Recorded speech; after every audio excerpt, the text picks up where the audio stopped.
वो क्या है जो किसी मनुष्य को सबकी नजरों में नायक बना देता है? इस मुश्किल सवाल के जवाब में एल्बर्ट आइंस्टाइन कहते हैं कि एक मनुष्य का मूल्य इसमें होता है कि वह कितना देना जानता है, ना कि इसमें कि वह कितना ले पाने में सक्षम है। सरल शब्दों में कहें तो हीरो वो होता है जो देश, समाज और यहाँ तक कि किसी अजनबी के लिए भी त्याग करना जानता हो। आज हमारे बीच हैं रक्तदान द्वारा लोगों की जिंदगी बचाने वाले हीरोज की श्रृंखला में कांस्टेबल रविंदर धारीवाल और हेड कांस्टेबल अमित फोगाट। आप दोनों अब तक 100 से अधिक बार रक्तदान कर चुके हैं और दिल्ली पुलिस की जीवनदायिनी पहल के साथ जुड़े हैं। आइए जानते हैं कि इन्हें रक्तदान की प्रेरणा कहां से मिली, क्यों ये अजनबी लोगों के लिए अपना खून देते हैं, कैसे ये सफर शुरू हुआ और रक्तदान के दौरान कैसे कैसे अनुभव रहे। रविंदर और अमित, कैसा लगता है इतनी सारी जिंदगियां बचाकर? बहुत बढ़िया लगता है मैम। जब किसी के लिए डोनेशन करके ब्लड बैंक से जब बाहर निकलते हैं, उनके परिवार वाले मिलते हैं तो उनके चेहरे पर एक सुकून सा दिखता है कि हाँ चलो आज के लिए अरेंज हो गया, हमारे पेशेंट के लिए आगे और बेहतर होगा, तो बहुत अच्छा फील होता है। मैम ये एक्सपीरियंस ऐसा होता है जिसको शब्दों में बयान नहीं किया जा सकता। जैसे हम ब्लड बैंक में किसी के लिए ब्लड देते हैं तो सबसे पहले अब जैसे बाहर निकलते हैं, फैमिली मिलती है, एक वो उम्मीद भरी निगाहें होती हैं उनकी, तो एक सेटिस्फेक्शन होता है कि हाँ आज हमने किसी की ज़िंदगी बचाई है। आपने ये बहुत बड़ी मुहिम जो शुरू की है, इसकी शुरुआत कैसे हुई? क्या वो पहला समय था जब आपने डिसाइड किया कि आप ब्लड डोनेट करेंगे, और उसके बाद कैसे किया कि इसको कंटिन्यू रखेंगे? एक रोहतक का ग्रुप था, ब्लड डोनेशन का ग्रुप, मैं उसमें जुड़ा हुआ था, तो उसी में रविंदर भी जुड़ा हुआ था। रविंदर उसी थाने में पोस्टेड था, लेकिन मुझे ये नहीं पता था हम दोनों एक ही ग्रुप में सेम। तो एक दिन रविंदर ने मुझे बोला कि भाई कि आप उस रोहतक वाले ग्रुप में भी हो? मैंने कहा कि हाँ। तो वहाँ से फिर हमने ये सोचा कि भाई जब वो ग्रुप बना सकते हैं, इतने अच्छे ऐसे मैनेज कर सकते हैं, तो हम भी दिल्ली पुलिस के लिए कुछ ऐसे कर सकते हैं दोनों मिलके। तो फिर हमने जीवनदायिनी ग्रुप बनाया हमने शुरू में। कितना आसान था रविंदर इस ग्रुप में औरों को जोड़ना? जब आप दो इकट्ठा जुड़े, उसके बाद अब ये ग्रुप है, ये 1400 के करीब इसमें आपके साथी जुड़ गए हैं, तो कितना आसान या कितना मुश्किल था? मैम कोई भी काम जब हम शुरुआत करते हैं तो इतना कोई भी काम आसान नहीं होता, क्योंकि बहुत सारी सिचुएशन होती है, बहुत सारी डिफिकल्टीज आती हैं। कि सबसे पहले जैसे डोनेशन वाला ही है, हम दोनों मिले हैं, दोनों की सोच एक जैसी, एक ही थाने में पोस्टिंग, एक ही जगह रहते थे, तो जब भी हम बैठते थे तो या तो ड्यूटी की बात होती थी या ब्लड डोनेशन की। हमने ग्रुप शुरू किया, कुछ दोस्त मेरे थे, कुछ अमित के दोस्त थे, उनसे बात की तो बोले हाँ यार अच्छा काम है, आप लोग करते हो तो हमें भी प्रेरणा मिलती है, तो शुरू करो। हमने 8-10 लोगों को ग्रुप में ऐड किया। तो सबसे बड़ी दिक्कत ये थी हमारे सामने कि लोगों को मोटिवेट कैसे करें। दूसरी दिक्कत ये थी कि पेशेंट तक हम कैसे पहुंचेंगे और पेशेंट हम तक कैसे पहुंचेंगे। तो जैसे हमने डोनेशन शुरू किया, पोस्ट डाल दी, फेसबुक पे पोस्ट फोटो डाल दी, बहुत सारे लोग थे जो कहते थे कि दान कर रहे हो तो दिखावा क्यों कर रहे हो।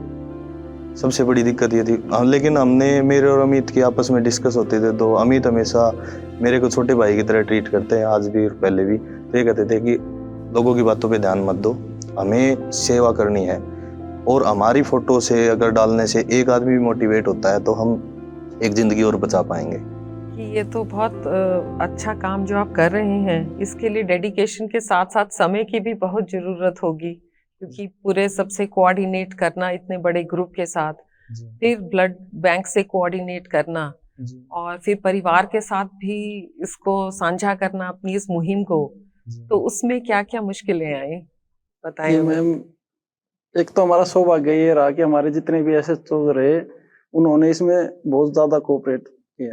या जैसे कि मैं कोटला थाने में मोस्टली ऑपरेटर ड्यूटी करता था, तो अगर तब भी अगर कोई कॉल आती और एसएचओ साहब को मैं ये बोलता कि सर ब्लड डोनेशन के लिए जाना है, तो कोई एक एसएचओ नहीं, जितने भी एसएचओ रहे, ये मैं अपने आप को लक्की मानता हूँ कि उनमें से किसी ने भी ये नहीं कहा कि नहीं अभी नहीं जाना, ड्यूटी के बाद जाना, तुरंत पुलिस साइड दे और निकल जाइए आप। परिवार की नाराजगी भी कभी फेस करने को मिली?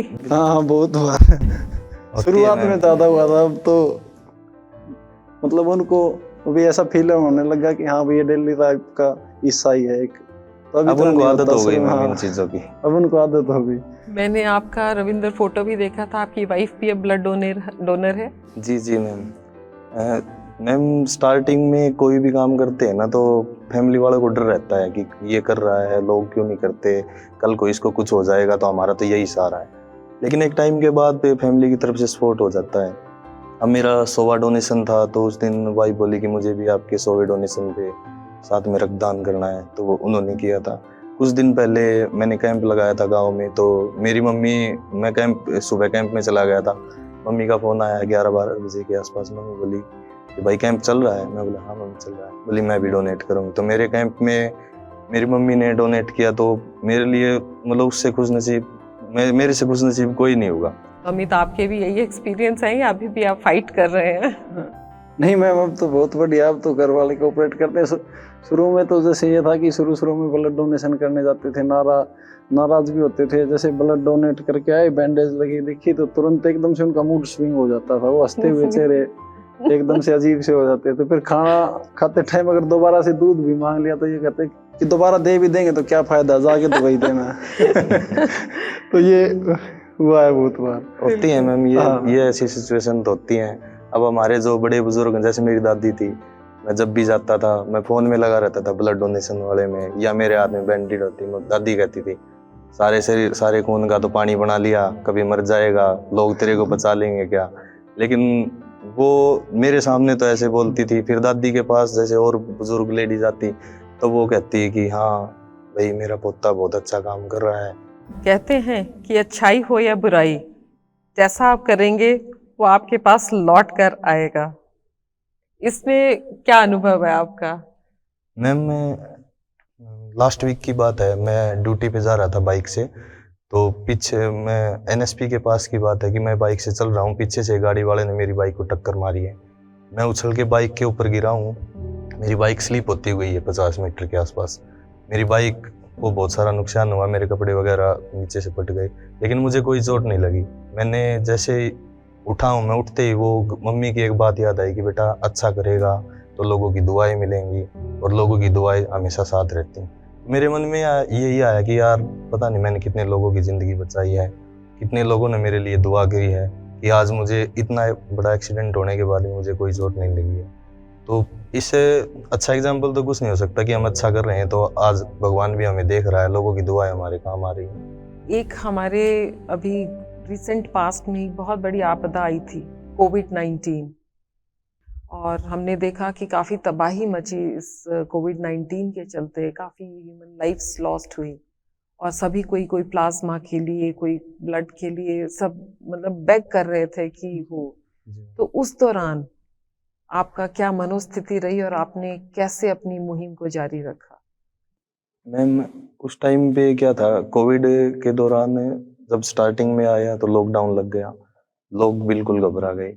स्टार्टिंग में तो बिल्कुल लोगों ने घर से निकलना ही बंद कर दिया। तो मेरी और उम्मीद की हमेशा बात होती है यार क्या करें, लोगों को मोटिवेट कैसे रखें। तो हम तो जैसे ड्यूटी पे आते हैं, हमें तो कोई वो नहीं था कि भाई हम ड्यूटी पे जा रहे हैं वहाँ से परमिशन लेके चले जाते हैं, और लोगों के लिए हम क्या करें। हमने कई बार ऐसा भी हुआ है कि महीने में जैसे हम प्लेटलेट्स देते हैं 2 बार दे सकते हैं 14 दिन में, हमने रूल को तोड़ के भी 3 बार किया ताकि लोग मोटिवेट रहें, कैसे भी करके मोटिवेट हों। तो हमारे जो दिल्ली पुलिस के जवान थे, साथी थे, उन्होंने भी बहुत मोटिवेट किया, मतलब सपोर्ट किया। और ये उनके सपोर्ट के बलबूते ही है कि हमने कोविड के जो ये 2 साल है इसमें 2,500-3 हज़ार के आसपास यूनिट ब्लड डोनेट करवाया। और सबसे बड़ी दिक्कत आई प्लाज्मा वाली, उसमें भी हमने इस कठिन समय को बड़ी आसानी से हैंडल करते हुए 200 से ऊपर यूनिट हमारी टीम की तरफ से प्लाज्मा डोनेशन दिल्ली एनसीआर में करवाया गया। तो आप आज के हमारी जो यंग जनरेशन है, या वैसे भी जो हमारी सोसाइटी में हमारे साथी हैं, उनको क्या मैसेज देना चाहेंगे आज के दिन, जब हम देखते हैं कि जो रिसिपिएंट हैं वो बहुत ज़्यादा हैं और डोनर बहुत कम है? मैं एक इंसिडेंस शेयर करना चाहता हूँ मैम। शालीमार बाग में मैक्स हॉस्पिटल है, तो एक बार वहां से मेरे पास कॉल आई कि मेरी माताजी को ब्लड की जरूरत है। तो मैंने उसको बोल दिया कि मैं 1 घंटे में पूछ रहा हूँ, तभी थाने में पता नहीं कोई एक्सीडेंट की कॉल आई या कुछ आई, मैं लेट हो गया। मुझे वहां पूछते पूछते 2-2.5 घंटे लेट हो गया। तो वो भाई साहब वहीं गेट पे ही मेरे ऊपर चिल्लाने लग गए कि ये कोई मतलब होता है, आप आधे घंटे का बोल के 3 घंटे में आ रहे हो, ये है वो। मैंने उसे बहस नहीं की। मैं बोला कि ब्लड बैंक कहाँ है वो बता दो, मैं एक बार चला जाता हूँ, मैं कराता हूँ, आपसे बाद में बात कर लूंगा। तो मैं वहां दिया ब्लड। तो वहां ब्लड देने के बाद मैंने वहां पे ब्लड बैंक में ही पता किया कि इनकी फैमिली से किसने डोनेट किया। उन्होंने कहा कि किसी ने भी नहीं किया। तो मैंने कहा कि उनका बेटा तो बाहर खड़ा, बोला कि सर पता नहीं खड़ा होगा लेकिन दिया नहीं यहाँ नहीं आया। तो मैं फिर बाहर आया। मैं बोला भाई साहब आप मेरे ऊपर चिल्ला रहे हो, लेकिन आपने तो खुद ने तो ब्लड वहां पे दिया ही नहीं है। बोला नहीं, मुझे घबराहट सी हो जाती है। तो मैंने उसे कहा कि तुझे 95 किलो के आदमी के साथ बहस करने में घबराहट नहीं होती, लेकिन 1.5 इंच की सुई में घबराहट महसूस होती, तू अजीब आदमी यार। तो फिर वो थोड़ा शर्मिंदा होगा, बोला नहीं अगली बार मैं दे दूंगा अपनी माँ के लिए। तो मैं यही कहना चाहता हूँ कि कम से कम अपने परिवार के लिए तो दो भाई। हर एक आदमी अगर अपने परिवार के लिए भी देगा ना तो बहुत बर्डन कम हो जाएगा सोसाइटी में। और ब्लड बैंक में जो लोड है, जो लोग धक्के खाते फिर रहे ना, वो 90% कम हो जाएंगे अगर अपनी फैमिली के लिए भी लोग देने लग जाएंगे। और एक ये रहता है मैम कि हमें कमजोरी आ जाती है कि ब्लड देने से कमजोरी आ जाती है। तो मैं तो यही कहता हूँ भैया, आज मुझे देख लो एक बार, तो तुम्हें पता चल जाएगा कि कमजोरी आती है कि नहीं आती। प्रत्यक्ष को प्रमाण की आवश्यकता नहीं होती। उन साथियों का भी बहुत बहुत धन्यवाद है कि जो आधी रात को भी मैसेज डालने के बाद देखते ही बोलते हैं भाई मैं जाऊंगा, अब की बार मेरी फ्रूटी है, अब की बार मेरा डोनेशन है। सबकी अपनी अपनी सोच है और बहुत ही बेहतरीन जज्बे के साथ दे रहे हैं। और उम्मीद करता हूँ आगे भी ऐसे ही हमारा साथ देते रहें और इस मुहिम को हम बहुत बड़े लेवल पर लेके जाएं। बहुत सुंदर। आज के दिन में बहुत प्राउड फील करती हूँ कि आप सब मेरे पुलिस परिवार का हिस्सा हैं या मैं आपके पुलिस परिवार का हिस्सा हूँ। और आपका बहुत बहुत शुक्रिया कि आप यहाँ पर ये इंटरव्यू दे रहे हैं, क्योंकि इससे बहुत सारी जो धारणाएं हैं, मिथ्स हैं हमारी सोसाइटी में अगेंस्ट ब्लड डोनेशन, वो बहुत बस्ट होंगी।